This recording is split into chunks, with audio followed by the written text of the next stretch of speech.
Hey everybody, this is Dream, and today we have a 8-game slate for the NBA. Let's go ahead and get into the injury report real quick. I'm only going to be doing DraftKings today. I hope that's okay. With that said, my team picks here are the Denver Nuggets over Charlotte, Miami over Orlando, Indiana over Washington, the Knicks over the Jazz, the Hawks over the Spurs, the Cleveland over Chicago, and Golden State over Lakers, and then Dallas over Sacramento. So let's get an injury report. For the Heat, Oladipo is doubtful, and Lowry and Robinson are out. For the Magic, Harris is questionable, no Kiki is out. For the Wizards, Kuzma is out. For the Nuggets, Murray and Gordon and Thomas Bryant are all questionable. For the Hornets, Oubre is out. For the Spurs, Keldon Johnson, Jones, Sochan are all questionable. Vassell is out, and McDermott is doubtful. For the Hawks, Bay is doubtful. For the Jazz, Clarkson, Westbrook, and JTA are all questionable. For the Knicks, Hart is probable and Robinson is out. For the Bulls, Javonte Green is out. For the Lakers, LeBron, Russell, Beasley, and Vanderbilt are questionable, and Bamba is labeled out right now. Davis is also labeled probable. For the Warriors, Curry is out. For the Mavericks, Luka is questionable, and Cleaver is out. And for the Kings, Monk is out. So, or at least, yeah, out. So, with that said, let's get into the players I do like today. It seems like a really solid slate.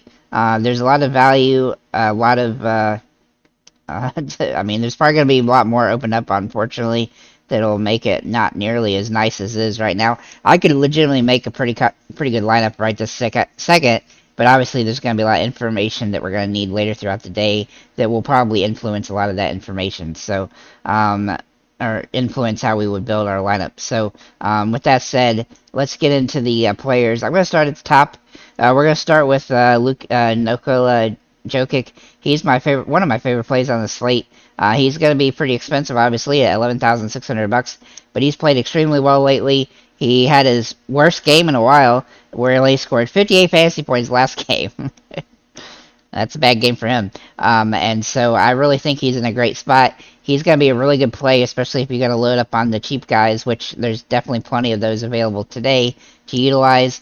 Obviously, he does play center, so that does mess with a lot of the cheap centers, as in you can only have 2 centers on DraftKings, so we'll have to wait and see how that plays out. For Trae Young, I think he's a really good play today against the Spurs. The Spurs are kind of in don't really care mode now, and Trae Young has been, while he's been scoring in the mid-40s most of the time lately, he has some nice upside, and his price continues to stay pretty low for what it typically does. So as long as it's going to be cheap like this, he's going to be somebody you have to consider because he has nice upside as a result of the situation and just the fact that he shoots a lot of basketballs. Then we're going to look at Jordan Poole for the Golden State Warriors. He has been really solid with Curry out. He's had 2 straight games over 46 fantasy points with Curry out recently, and he will have plenty of upside. Now his price has popped up, which makes him a solid play, but doesn't make him a must-play anymore. But he's still very good. He's played really well with Curry out this season, and as long as he starts, he's somebody to consider on the slate. Bradley Beal also finally starting to look like himself. He's had 3 straight games over 40 fantasy points. His price is just too cheap for that potential. Though he does carry some risk because his floor is lower than we'd like because he just hasn't played all that great this season.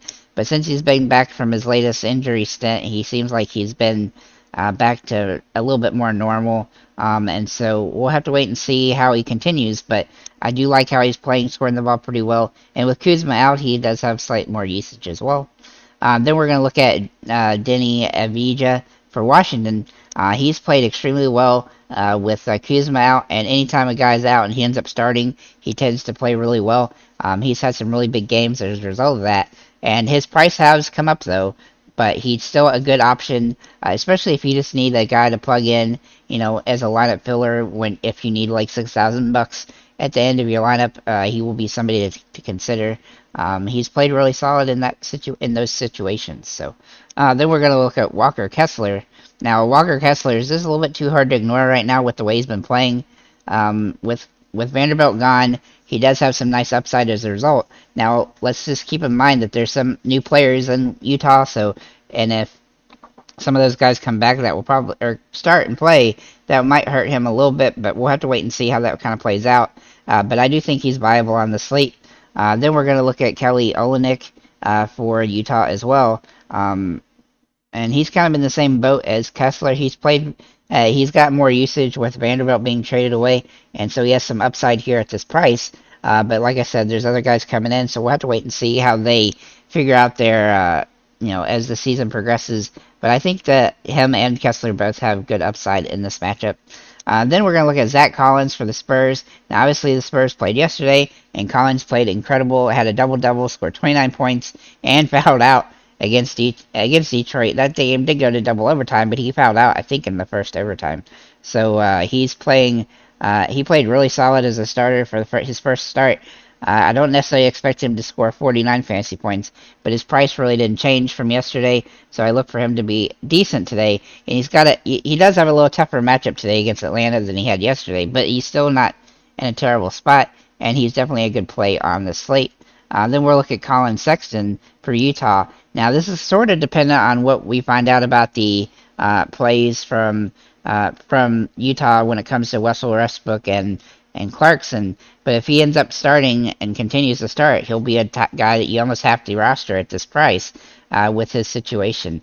But we do have to wait and see about the who's starting and who isn't starting for him later on in the day. Then we're going to look at Mark Williams for Charlotte. Now, he played extremely well yesterday for Charlotte, even against Boston. He had a double-double, and he does have a tough matchup again today against Denver, but I still think he has a nice upside at this minimum price nearly, and so it's going to be kind of hard to figure out if you want to use him or Collins or either of them at all, but I predict that if one of them goes crazy, then they would be in one of the, in a top-tier lineup today, so do keep that in mind and consider both of them. Then we're going to look at Talon Horton Tucker. Now, he's very dependent on the injury situation, or, well, I should say not the injury situation, but the trade scenario, whether a lot of the guys that they traded for are going to play today or not. But if he does end up playing, where there's not too many of those guys playing, and Clarkson continues to be out or something, then he'll definitely get enough minutes off the bench to be viable. He could even start, just depending, but I still think he comes off the bench and he has some good upside as a result of that situation. And then finally, last but not least, Devontae Graham. I don't know that anybody even paid that close attention to him yesterday, but he ended up playing 37 minutes and scoring 42 fantasy points, and his price is $3,100 for the Spurs. Obviously, the Spurs are kind of in whatever mode, and he has some nice upside as a result of this situation. We'll have to wait and see what his situation today is, but if Jones comes back, that would hurt him some. But I still expect him to have some upside at this minimum price, and we'll have to wait and see how the injury situation plays out for the Spurs. So with that said, guys, thank you for liking, commenting, subscribing. If you have any comments or questions, feel free to leave them below, and have a nice day, guys.